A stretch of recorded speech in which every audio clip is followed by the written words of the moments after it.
கல்லூரி நிறுவனமாக விளங்கக்கூடிய இஎஸ் கல்லூரியின் நிறுவனர் செந்தில்குமார் அவர்களை அன்போடு மேடைக்கு அழைக்கின்றோம். அவருடைய ஏவி ப்ளீஸ்.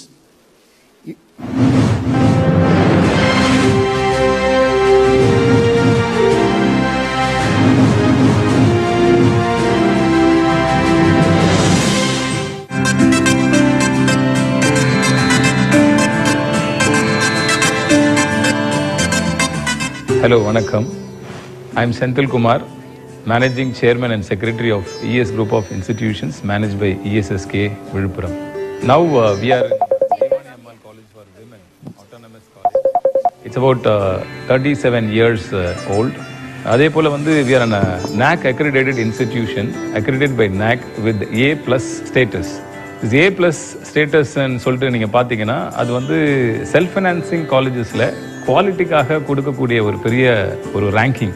அந்த ரேங்க்ல நாங்க இருக்கிறதுனால we are able to provide more employment to our students. அது மட்டும் இல்லாம nursing colleges, we are running nursing colleges. அதே போல co-education arts and science college, B.Ed college. So இது மாதிரி எஜுகேஷன் இன்ஸ்டிடியூஷன்ஸை நாங்கள் ரன் பண்ணிட்டு வர்றோம். இதனால பார்க்கும்பொழுது இந்த விழுப்புரம் டிஸ்ட்ரிக்ட்ல நாங்கள் கிராஸ் என்ரோல்மெண்ட் ரேஷியோ, இந்த ஹையர் எஜுகேஷனுக்கு போகக்கூடிய மாணவர்களுடைய எண்ணிக்கையை நாங்கள் உயர்வுபடுத்துகிறோம், அவங்கள எம்ப்ளாயபிள் ஆக்குறோம், அவங்களோட கெரியர் கோல்ஸ் அச்சீவ் பண்ணுறதுக்கும் வித் மாரல் வேல்யூஸை நாங்கள் அவங்களுக்கு டீச் பண்ணுறோம். எங்களோட மகளிர் கல்லூரி எடுத்துக்கும் போது எங்களோட நோக்கமும் பார்த்தீங்கன்னா நம்முடைய கடவுள் சரஸ்வதி தேவி, லக்ஷ்மி தேவி, அதே போல துர்கா தேவி. சரஸ்வதி தேவி நம்ம எல்லாருக்கும் தெரியும், அவங்க கல்வியை கொடுக்கக்கூடிய ஒரு கடவுள். லக்ஷ்மி தேவி உங்களுக்கு தெரியும், அவங்க செல்வத்தை கொடுக்கக்கூடிய ஒரு கடவுள். செல்வமும் படிப்பும் கல்வி மட்டும் இருந்தா போதுமா, தைரியத்தை கொடுக்கக்கூடியது துர்கா தேவி.